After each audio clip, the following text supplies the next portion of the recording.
오늘 본문이 12장 43절부터인데요. 세 가지 이야기가 나옵니다. 유월절 규례, 또 무교절에 대한 규례, 초태생에 대한 규례죠. 이것이 출애굽 사건에서 나온 규례입니다.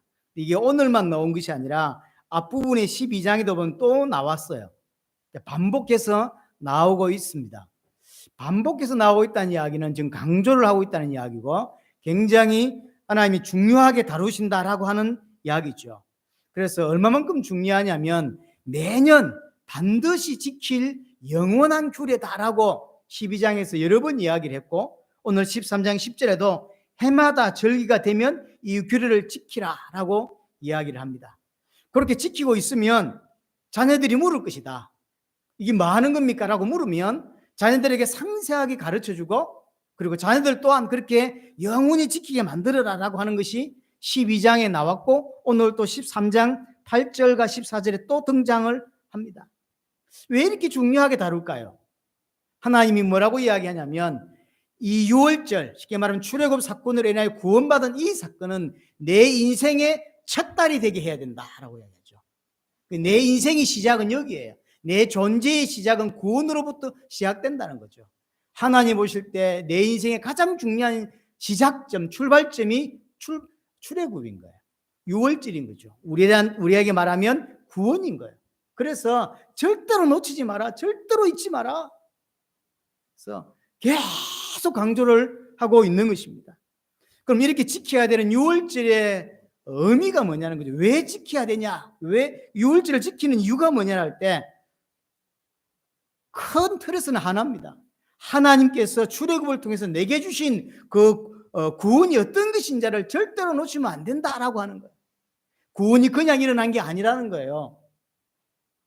부모의 덕분으로 누구는 가까운 친척의 덕분으로 구원받은 게 아니라는 거죠. 오늘 본문에서 뭐라고 이야기하냐면 하나님의 권능으로 된 거다라고 이야기를 하죠. 자, 8절 보세요. 13장 8절에 중간에 여호와께서 나를 위하여 행하셨다라고 얘기하죠. 하나님께서 전능자 하나님이 행하셨기 때문에 내게 구원이 온 거고 9절에 마지막 부분에 여호와께서 강하신 손으로 너를 애굽에서 인도하셨다. 그냥 할 수 있는 일이 아닌 거죠. 여호와 하나님이 창조의 능력으로 행하셨기 때문에 온 게 구원이라는 거죠. 또 하나 어린 양의 대속이 있었기 때문에 어린 양이 내 대신 죽어줬기 때문에 내가 구원을 받을 수 있었다는 거죠. 하나님의 장자이신 예수 그리스도가 나를 위해 십자가 졌기 때문에 내가 구원을 받을 수 있었다라고 하는 거죠. 이것을 절대로 놓치면 안 된다라고 하는 게 오늘 본문에서 이야기를 하고 있는 것입니다. 이게 얼마나 확실한 구원인지를 나중에 이제 다음에 보게 될 건데 홍해 사건에서도 확인시켜 주세요. 이스라엘 백성들이 급하게 나온다고 어떤 사람들은 이 의미를 알고 어떤 사람들은 의미를 모른 채 나왔죠. 그러다 보니까 구원이 어떤 것인지 잘 몰라요. 그래서 홍해 사건으로 또 한 번 확인시켜 주세요. 너희가 받은 구원이 뭔지. 그래서 앞에는 홍해가 가로막혀 있고 뒤에는 애국 군사가 특수부대가 따라와서 다 죽게 생겼습니다. 사람들이 막 겁을 내고 두려워하고 원망하는 일이 벌어졌잖아요. 이때 뭘 보여주냐면 하나님으로 말미암아 구원받은 나는 바로에게 잡히지 않고 바로 때문에 죽거나 바로 때문에 고통당하지 않는다라는 걸 보여주는 거죠. 결국 누가 죽었냐면 바로의 군사들이 다 수장당해 죽었지 이스라엘은 나의 장자 이스라엘은 죽지 않았다라는 게 홍해에서 보여주는 사건이에요. 너희가 받은 구원이 정신없이 나오다 보니까 아무것도 아닌 것처럼 보여? 매주 교회 한번 찔끔찔끔 나오다 보니 교회가 우습게 보여? 구원이 우습게 보이는 거야? 아니라는 거예요. 어떤 문제가 들이닥쳐도 홍해라고 하는 문제, 바로라고 하는 문제, 군대라고 하는 문제, 어떤 문제를 들이닥쳐도 그 문제에 빠져 죽지 않는다. 우리로 말하면 예수님이 십자가에서 다 이루셨다, 다 끝냈다, 어떤 것도 너희들에게 문제되지 않을 거다라고 하는 게 홍해 사건을 통해서 보여주는 거거든요. 이 구원을 절대로 놓치면 안 된다라고 하시는 것이죠. 그래서 놓치지 않게 하기 위해서, 잊어버리지 않게 하기 위해서 하나님이 절기를 만들었고 그 절기를 계속 지키게 하는 거죠. 불행하게도 이스라엘은 그 절기를 잘 잊어버리고 잘 지키지 않죠. 자, 그러면 이 출애굽의 의미를 잘 지키지 않고 이걸 의미를 잊어버리면 어떤 삶을 살게 되냐면 성경에서 계속해서 나오는 이야기예요. 세상과 육신을 위한 삶을 살 수밖에 없다. 하나님의 백성이 조금 더 앞에서부터 설명하면 하나님이 자기 백성을 구원하시기 위해서 자기 독생자를 보내어서 건져내니 완벽한 구원을 잘 이해하지 못하면 구원받고도 구원받지 않은 자의 모습으로 살아갈 수밖에 없다. 세상과 육신을 위한 삶일 수밖에 없다라고 하는 거예요. 바울이 에베소 교회 편지를 보내면서 우리가 다 전에 구원받기 전에 어떻게 살았는지 아냐? 라고 설명하죠. 어떻게 살았죠? 전에는 어떻게 살았냐면 육체와 마음이 원하는 것을 위해 살았다. 이게 불신자입니다. 육체와 내 마음이 원하는 대로, 내가 하고 싶은 대로 사는 것, 그게 불신자입니다. 그런데 지금도 구원받고도 그렇게 사는 자가 있다는 거예요. 그래서 그 편지를 쓰는 거예요. 바울은 빌립보 교회 편지를 쓰면서 너희 중에 그리스도의 십자가의 원수로 사는 자가 있다라고 하죠. 그 사람의 마지막은 멸망일 거다 이야기하죠. 그게 교회 안에 있는 사람 보고 하는 소리예요. 교회 다니면서 구원을 받고 구원을 이해했다고 하는 사람들의 모습이 뭐냐면 여전히 육신적이고 여전히 세상적이고 여전히 자기가 주인된 삶을 살아가고 있다는 거죠. 그래서 바울이 그거 아니다라고 이야기를 하는 거죠. 그래서 에베소서에서도 갈라디아서에도 빌립보서에서도 계속 동일하게 그런 이야기를 해요. 이스라엘 백성 또한 40년 강야를 대부분 그렇게 살죠. 하나님이 내게 주신 구원이 확실하다, 완벽하구나 라고 감사하며 감격한 속에서 막바로 가나안으로 들어갔어야 했는데 가나안 못 들어가고 전혀 영적으로 준비가 안 돼 있는 거예요.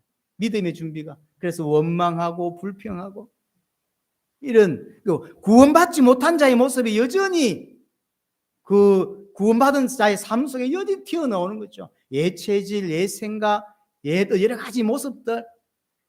그래서 겉으로 볼 때는 정말 구원받은 게 맞아.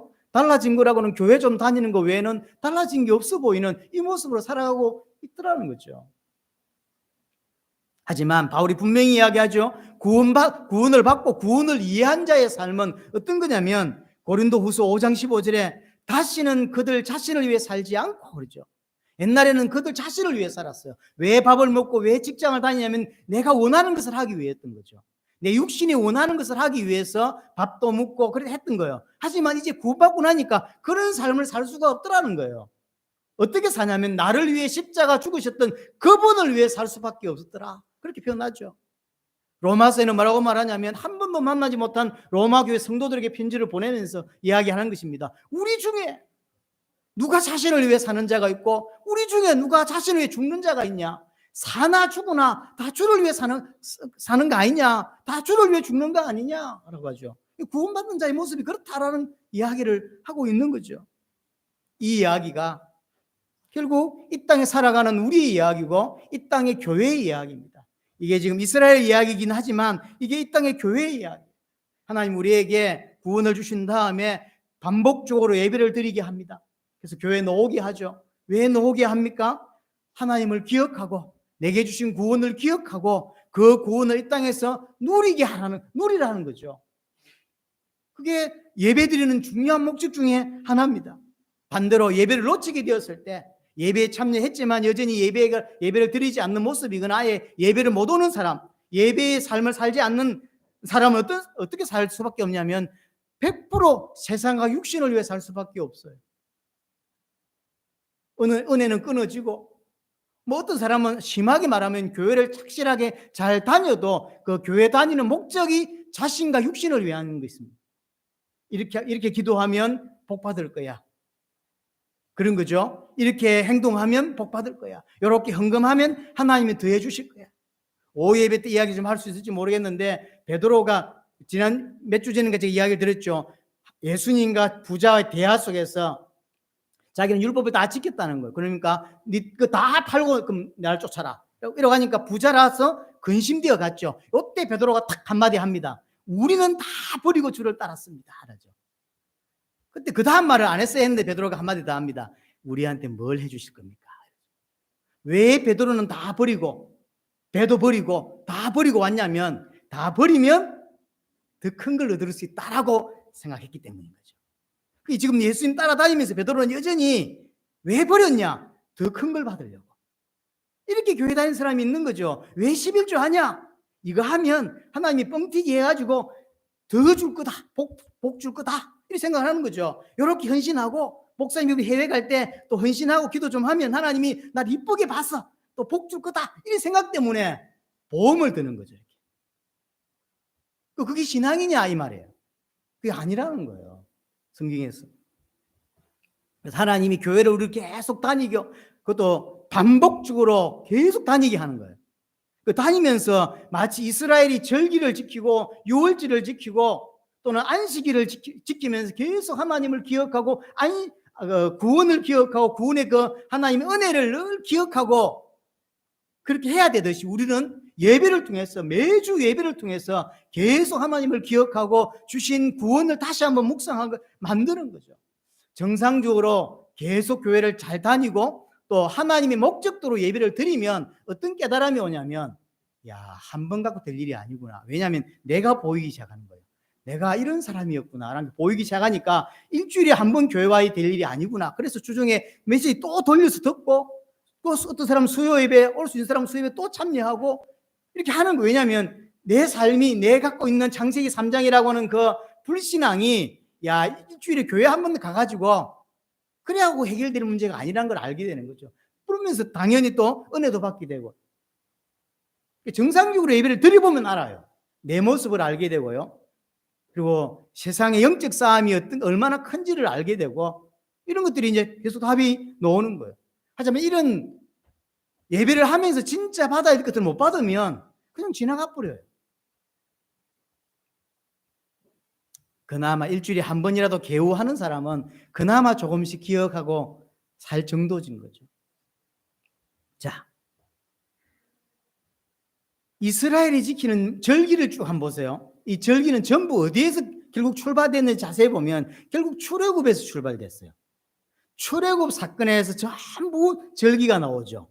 유월절도, 무교절도, 오늘 초태생도, 나중에 나올 오순절도, 이런 것들 결국 모든 절기는 출애굽에서 출발을 해요. 그래서 그 절기를 지키라고 이야기한다고요? 왜 지켜야 될까요? 결국 하나거든요. 하나님이 출애굽을 사건을 통해서 뭘 행하셨는지, 출애굽을 통해서 어떤 일이 일어났는지를 기억하는 거예요. 그게 중요한 거죠. 어떤 일이 일어났습니까? 어떤 일이 일어났길래 우리가 구원을 받을 수 있었습니까? 이스라엘은 어떤 일이 일어났길래 빠져나올 수 있었습니까? 일단 제일 먼저 어린 양의 희생 제사가 있었습니다. 어린 양이 내 대신 죽음으로 말미암아 내가 생명을 얻게 되었고 출애굽을 할 수 있게 된 거죠. 하나님 말씀하십니다. 피 바른 집은 내가 넘어가겠다. 나는 당연히 죄인이기 때문에 하나님의 심판을 받아야 되는데 피 바른 집은 심판하지 않고 그냥 넘어가겠대요. 6월 넘어가겠다는 거예요. 그 6월의 기준이 뭡니까? 어린 양의 피 바른 집은 넘어가겠다는 거죠. 쉽게 말하면 어린 양의 죽음으로 내가 살게 된 거죠. 내가 살 수 있었던 이유, 내가 생명을 얻을 수 있었던 이유는 딱 하나입니다. 어린 양의 피 때문이었던 거죠. 어린 양의 죽음 때문에 내 생명이 사실 이 자리에 있는 거예요. 이것을 절대로 놓치지 않게 하는 게 유월절인 거죠. 근데 한 가지 더요. 어린 양의 희생 제사는 이해됐어요? 그럼 어린 양의 희생만 있었냐면 안 그렇습니다. 출애굽 사건을 돌이켜 보세요. 어린 양의 희생만 있었던 게 아니고 애굽에 속한 모든 장자가 다 죽었어요. 그 덕분에 우리가 나올 수 있었거든요. 여기서 범위는 뭐냐면 애굽에 속한 모든 장자입니다. 그럼 애굽 사람의 장자, 애굽에 사는 이스라엘의 장자, 그 다음에 짐승 다 포함된다 그랬죠. 그들이 죽음으로 말미암아 내가 구원을 받은 거예요. 그들의 희생으로 말미암아 이스라엘이 구원을 사실을 받은 거죠. 자, 그러면 다시 그들의 희생은 누구를 위한 겁니까?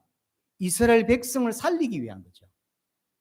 하나님의 장자라고 하는 이스라엘을 살리기 위해서 그들의 희생이 있었던 거죠. 출애굽기 4장 22절에 하나님이 출애굽 이 사건을 시작하기 직전에 하나님이 모세에게 정확하게 이야기해 줍니다. 이스라엘은 나의 장자다. 왜 이스라엘 구원해야 되냐? 나의 장자기 때문이다. 자기의 장자라는 거죠. 하나님의 장자에게, 하나님의 장자인 이스라엘에게 생명을 주기 위해서 어린 양의 희생이 있었고 애굽의 장자의 희생이 있었다고 표현하는 거예요. 그러면 질문. 어린 양의 희생은 이해됐습니다. 예수 그리스도를 예표하는 거니까. 애굽 장자의 죽음을 희생 제사라고 볼 수 있냐는 거예요. 지금 제가 하는 설명대로라면 애굽 장자의 죽음도 희생 제사인 것처럼 말하고 있죠. 자, 이사야 43장을 가보겠습니다. 이사야 43장입니다. 3절을 보겠습니다. 이사야 43장 3절. 대저 나는 여호와 내 하나님이요 이스라엘의 거룩한 이요 내 구원자임이라. 내가 애굽을 너의 속량물로 구스와 스바를 너를 대신하여 주었다. 4절에 중간에 내가 내 대신 사람을 내어주며 백성들이 내 생명을 대신하리니라고 하죠. 자, 뭐라고 이야기하죠? 애굽을 너의 대속물로 주었다.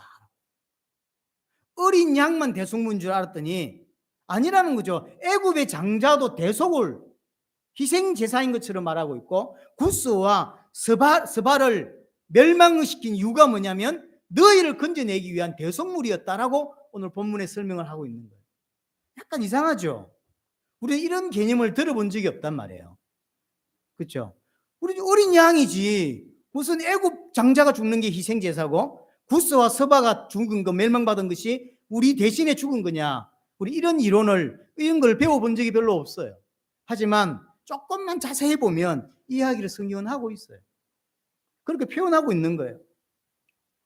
이것은 애굽 장자의 죽음과 출애굽은 굉장히 밀접한 관계가 있습니다. 앞으로도 이 이야기가 계속해서 반복해 나옵니다. 출애굽 사건과 애굽 장자가 죽은 것은 뗄 수 없는 사건이에요. 구원과 깊은 연관이 있던 거죠. 자, 애굽에서 빠져나올 수 있었던 직접적인 이유가 뭘까요? 표면적인. 하나님이 그렇게 쳤기 때문에 이제 내보내게 하신 거죠.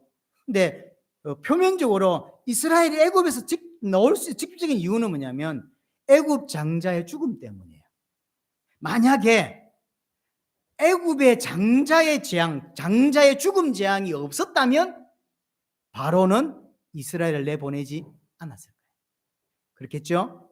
그래서 애굽의 장자의 죽음 때문에 바로가 항복을 해요. 장자가 죽자마자 바로 나가라 그러죠. 이스라엘이 구원받을 수 있었던 직접적인 원인은 애굽 장자의 죽음이에요. 그래서 구원과 애굽 장자의 죽음은 굉장히 밀접이 되어 있습니다. 하나님의 장자라고 말하는 이스라엘을 애굽에서 구원할 수 있었던 것은 결국 희생제사 때문이라는 거죠. 어린 양의 희생제사, 애굽 장자의 희생제사. 그 희생제사 때문에 이스라엘이 건짐을 받을 수 있었다는 거죠. 근데 이제 조금 더 이야기를 해보자면 정말로 애굽 장자의 죽음이 희생제사냐 아니면 심판이냐? 심판이 맞습니다. 애굽 장자의 죽음은 심판이 맞는데 하나님은 그 애굽 장자의 죽음 심판을 뭐로 표현해 주고 있냐면 희생제사라고 표현해 주고 있는 거예요. 그건 이유가 있는 거예요. 실제 희생제사는 어린 양 대신 예수 그리스도밖에 없어요. 그가 죽어야 내가 살지. 만약에 애굽 장자의 죽음이 나를 살릴 수 있다면 그러면 그리스도가 오실 필요가 없죠. 내가 죽어서 우리 아이들 내가 살리면 되지. 그러면 뭐 다는 구원 못 받더라도 제법 구원 받을 수 있죠. 그렇잖아요. 분명히 어린 양으로만 구원 받아요. 근데 하나님이 오늘 여러 성경에서 뭐라고 이야기하냐면 애굽 장자의 죽음 또한 희생 제사인 것처럼 설명을 하고 그래서 너희가 구원받은 거다라고 이야기를 하는 거죠. 이 말은 실제로 애굽 장자의 죽음이 내 죄를 해결한다는 문제가 아니에요. 뭔가를 설명하려고 이걸 덧붙이고 있는 거죠. 그게 초태생 이야기인 거예요. 자, 그러면 하나님이 왜 모든 애굽의 장자를 다 죽였었을까? 이게 중요한 거거든요. 출애굽 빠져나올 때 10가지 재앙이 마지막 재앙이 장자 재앙인데 장자 재앙 말고 다른 걸 했어도 되는데 굳이 장자를 죽이는 재앙을 통하여 이스라엘을 구원해냈죠. 하나님이 장자를 죽였다고 하는 이건 어떤 의미냐는 거예요. 오늘 13장 1절이 굉장히 중요합니다. 13장 2절이죠. 이스라엘 자손 중에서 사람이나 짐승을 막론하고 태에서 처음 난 모든 것은 다 거룩히 구별해 내게로 돌리라. 이는 내 것이니라. 자, 하나님이 굉장히 중요하게 선명하게 설명하는 게 뭐냐면 모든 이 땅의 장자는 다 내 거다. 그래서 뭐해라? 구별해서 거룩히 내게 돌리라 라고 이야기해요. 이게 아주 중요한 명제입니다. 그래서 이 모든 장자입니다. 애굽의 장자도 애굽에 사는 다른 나라의 장자도 이스라엘도 포함됩니다. 여기에 짐승까지도 첫째는 다 내 거라는 거예요. 첫째는 다 내 거다. 근데 첫째가 다 내 건데 사람들이 이게 진짜 하나님이 구분하라고 어떻게 이해하냔 말이에요. 그래서 어떻게 뭘로 보여주냐면 하나님께 첫째가 소유가 있다라고 하는 것을 소유권이 있다는 걸 확실하게 보여주는 게 뭐냐면 그 첫째를 하나님이 인간의 손에서 빼앗는 거예요. 빼앗으면서 첫째가 너희 손에 있는 게 아니고 내 손에 있다라고 확실하게 보여주는 거예요. 그게 장자의 죽음이에요. 너희들 생명이 너희들에게 있는 것 같아? 라고 하는 거예요. 너희들이 생명이 내게 있는 거야. 너희들이 생명이 내 거야. 장자 내 거야. 아니라거든. 그러니까 내가 보여줄게 라고 해서 장자를 다 죽여버려요. 봤지? 내 거라니까. 그럼 여기서 장자는 그냥 진짜 첫 번째만 장자일까요? 대표를 말하는. 장자를 죽였다는 이야기는 다 죽일 수 있다는 이야기죠. 너희 생명, 하나님 믿지 않는 애굽 사람의 생명 내 거야. 근데 인정 안 한다고. 오케이, 내 거란 걸 보여줄게 라고 해서 첫째를 다 죽여버려요. 다 죽이는 사람만 죽이는 게 아니라 짐승이든 뭐든 다 첫째를 다 죽여버려요. 그래서 내게 속한 거다, 내 것이다 라는 사실을 확실하게 보여주는 게 애굽의 장자 재앙이에요. 그래서 그럼 그 장자를 하나님이 건데 그럼 살리려면 어떻게 됩니까? 거룩히 구별해서 하나님께 드려라. 그럼 어떻게 거룩히 구별하는 방법이 뭡니까? 그게 대속이에요. 자, 2절에도 그 이야기를 했죠. 자, 12절 보세요. 12절에도 너는 태에서 처음 난 모든 것과 내게 있는 가축에 태어서 처음 난 것을 다 구별하여 여호와께 돌리라. 수컷은 여호와의 것이니라. 여기서 이제 장자는 남자만 이야기한 거죠. 짐승 중에서도 수컷을 말하는 거예요. 다 내 거죠. 그럼 어떻게 해야 됩니까? 그걸 놔두면 다 죽는데 13절에 나귀의 첫 새끼는 다 어린 양으로 대속할 것이요 그렇게 하지 아니하면 그 목을 꺾을 것이다. 내 아들 중 처음 난 모든 자는 대속할 것이다. 자, 장자는 하나님의 것이다. 이게 중요한 명제입니다. 그 장자를 살리는 방법은 대속이다 라고 하죠. 그럼 대속을 안 하면 어떻게 된다? 목을 꺾어버려라. 자, 그럼 대속하기 싫어. 그럼 첫째 목을 꺾어버려야 돼요. 죽여버려야 돼요. 그럼 둘째 태어나겠죠? 그가 장자인 거죠. 구별해 드려야 돼요. 안 했다? 못 꺾어버려야 돼요. 나귀가 태어났는데, 나귀 새끼가 장자로 태어났는데, 대속하지 않으려면 목을 꺾어버려라. 죽여버려라. 이게 중요한 명제예요. 장자는 하나님의 것이다. 장자를 살리는 방법은 대속밖에 없다. 대속하지 않으면 죽는 거다. 라고 하는 게 중요한 명제인 거예요.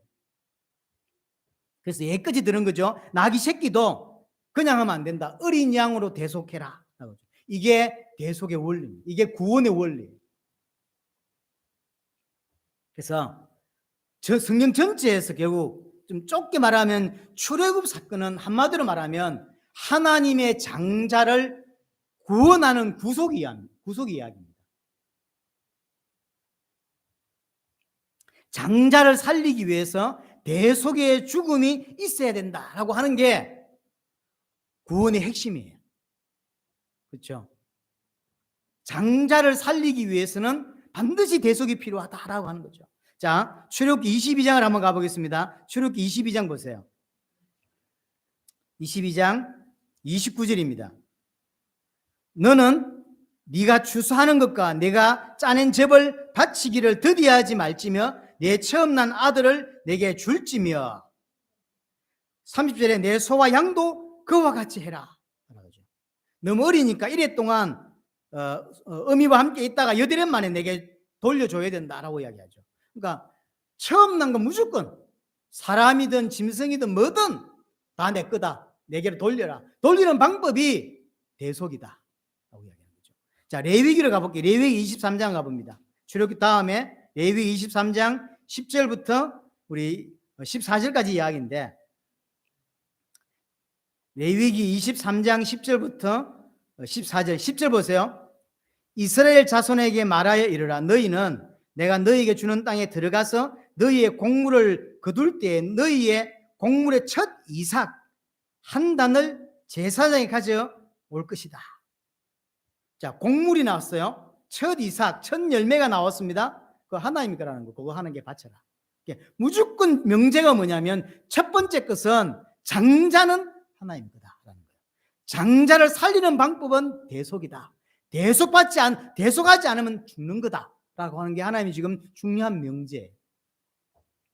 자, 민수기도 보겠습니다. 민수기 8장을 가보겠습니다. 민수기 8장 5절부터 이야기는 레위인을 세우는 장면이에요.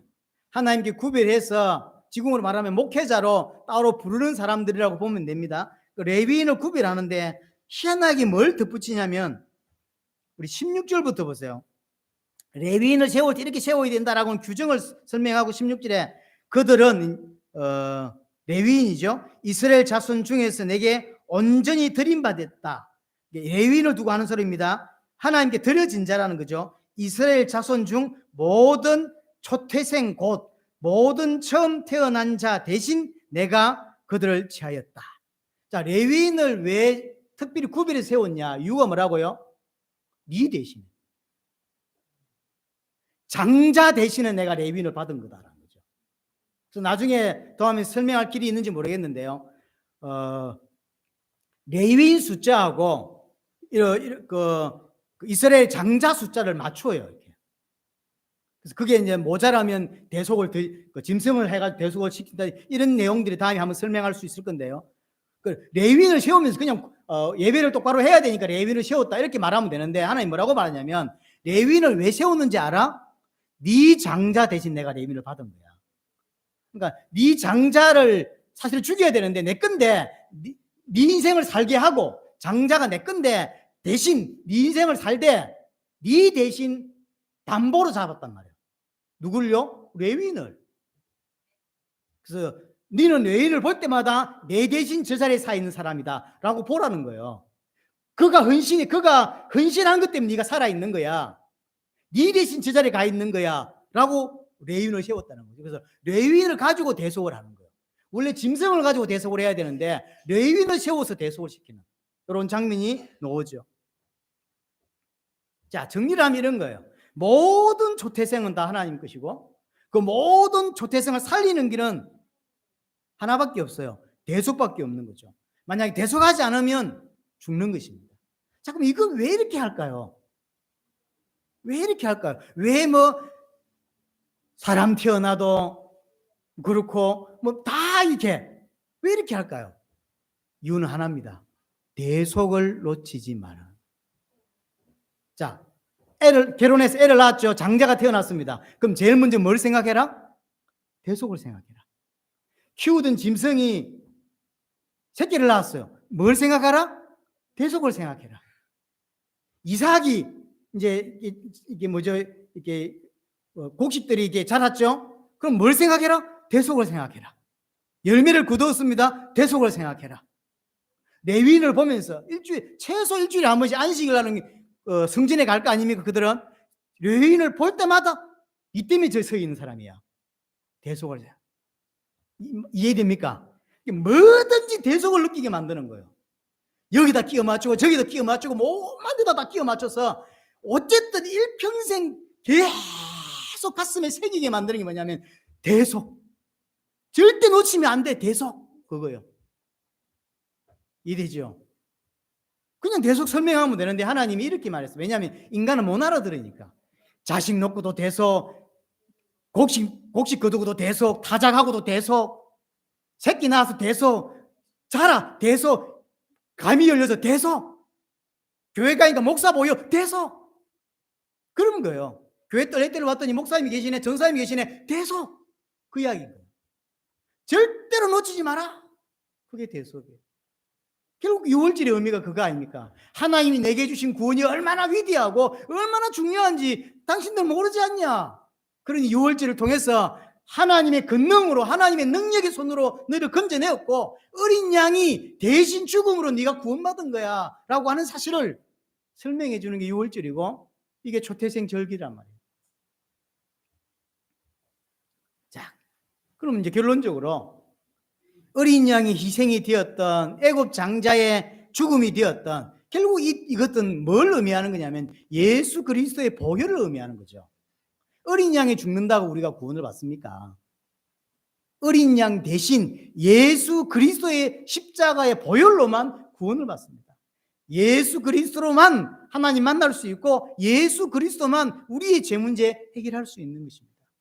예수 그리스도의 보혈이죠.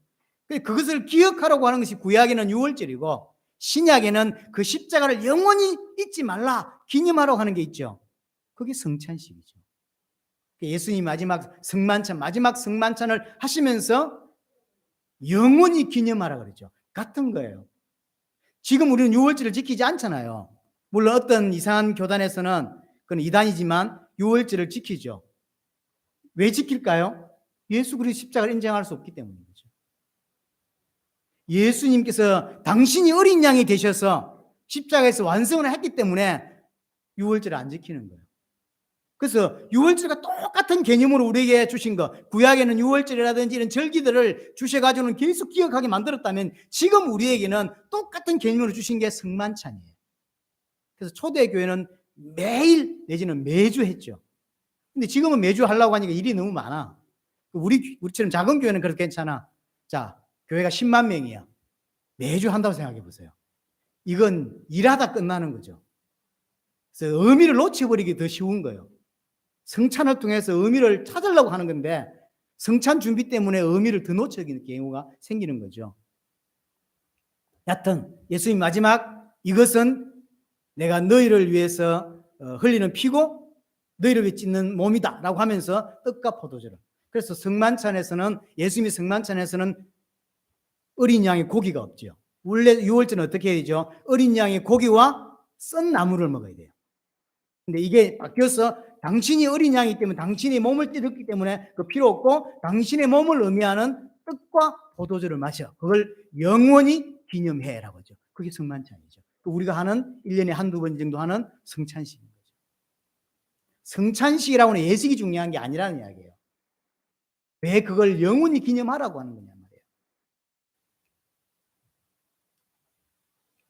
자, 내가 죽어야 되는데 애굽의 장자를 죽이고 어린 양 대신 예수 그리스도가 죽음으로 내가 구원을 받았죠. 이것이 구원의 원리입니다. 결국 애굽의 장자를 죽였던 어린 양을 죽였던 그것은 하나님의 장자라고 하는 이스라엘을 건져내기 위한 희생이었던 거죠. 그러면 진짜 하나님이 자꾸 이스라엘을 장자라고 이야기하는데 하나님에게는 장자가 한 분밖에 없어요. 진짜 장자는 예수 그리스도밖에 없죠. 나머지는 진짜 장자가 아닙니다. 이스라엘이 진짜 장자인가요? 우리가 장자인가요? 우리 신약 성경에도 보면 고린도전서입니까 후서에 우리를 장자라고 이야기해주고 우리를 아들이라고 말해주고 그래서 진짜 아들인 예수 그리스도와 동등한 대우를 해주신다고 그런 설명이 있어요. 우리가 진짜 아들이 맞나요? 아니에요. 진짜 아들은, 진짜 장자는 예수 그리스도밖에 없어요. 근데 여기서 아이러니예요. 또 아니기 신비해요. 가짜 장자인 나를 살리기 위해서 진짜 장자인 예수 그리스도를 죽이는 사건. 이게 구원이거든요. 하나님의 진짜 장자를 죽여서 장자 아닌 나를 장자로 바꾸고 장자로 삼는 사건. 이게 구원 사건이에요. 아이러니하면서 이게 신비죠. 진짜 장자를 죽여서 장자 아닌 나를 장자로 만든다고. 하나님께서 나를 장자 삼기 위해서 진짜 장자 예수를 죽게 만드는 이 사건. 진짜 장자가 내 대신 내가 받을 심판을 받고 내가 하나님께 버림을 받아야 되는데 내 대신 진짜 장자가 버림을 받죠. 진짜 장자를 보고 마치 애굽처럼 취급하시고 진짜 장자 예수 그리스도를 죄로 삼으시죠. 내가 죄인이고 내가 하나님께 버림을 받아야 되는데 반대로 진짜 장자를 하나님은 버리시고 하나님이 죄로 삼으시고 마치 하나님을 대적하는 애굽 사람처럼 예수 그리스도를 대우하시죠. 그리고는 그 사건으로 나를 건져내신다. 이게 구원이거든요. 하나님은 자신의 장자를 죽여서 우리를 장자로 입양하게 되는 것이죠. 그러고는 장자와 똑같은 대우를 하세요. 예수 그리스도와 똑같은 대우를 우리에게 주는 거죠. 근데 자세히 이제 성경을 이제 이렇게 보면 좀 멀리서 보면 이게 전부 장자 삼는 이야기예요. 구원 이야기는 다 장자 삼는 이야기입니다. 이 어디서부터 시작하냐면 가인과 아벨 사건부터. 가인이 장자입니다. 근데 아벨을 장자로 세우고. 장자 아니잖아. 아벨은 장자 아니에요. 하지만 하나님이 아벨을 장자로 삼아요. 또 이삭 이스마엘 사건. 그죠? 이스마엘이 장자입니다. 실제로는. 하지만 하나님의 장자는 이삭이에요. 그래서 장자 아닌 자를 장자로 세우는 사건. 이게 구속 사건이에요. 또 야곱과 에서. 장자는 누구죠? 에서. 하지만 하나님은 야곱을.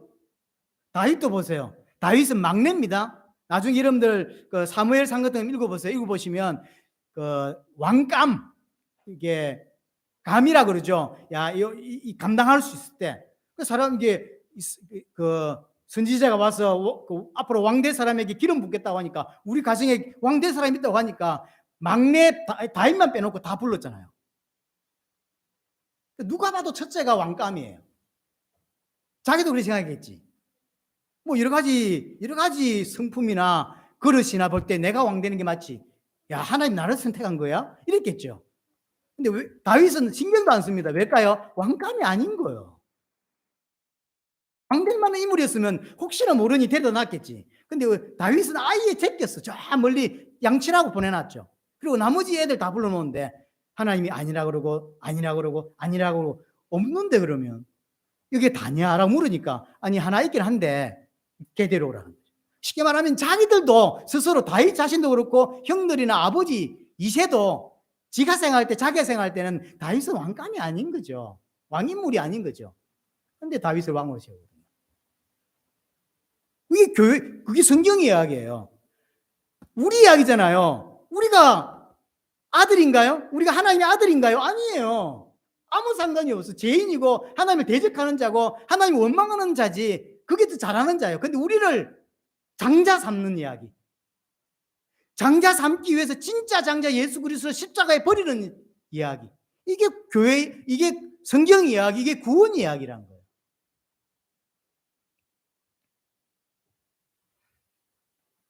여기서 감사하고 여기서 감격이 나와야 되는 거죠.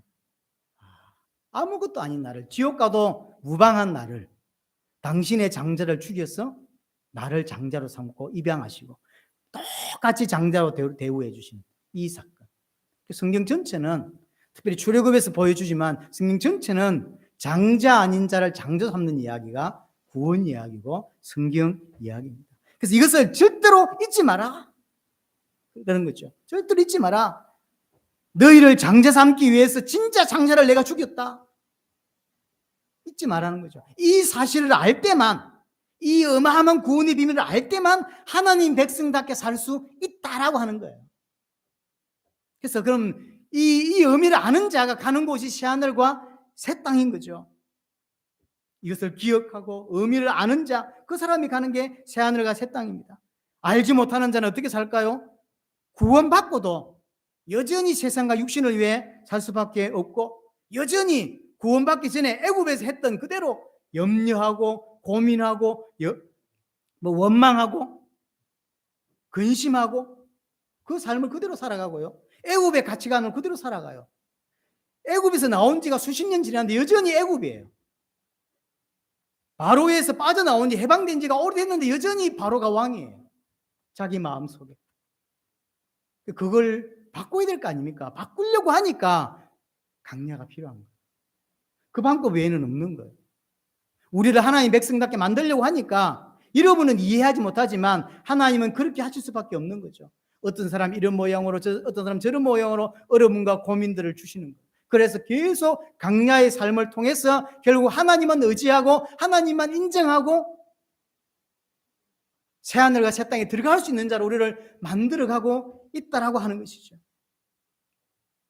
우리는 하나님이 행하신 구속 사역이 뭔지를, 구원 사역이 뭔지를 정확하게 알고 기억하고 그 구원을 누리는 은혜가 여러분들에게 꼭 있게 되기를 바랍니다.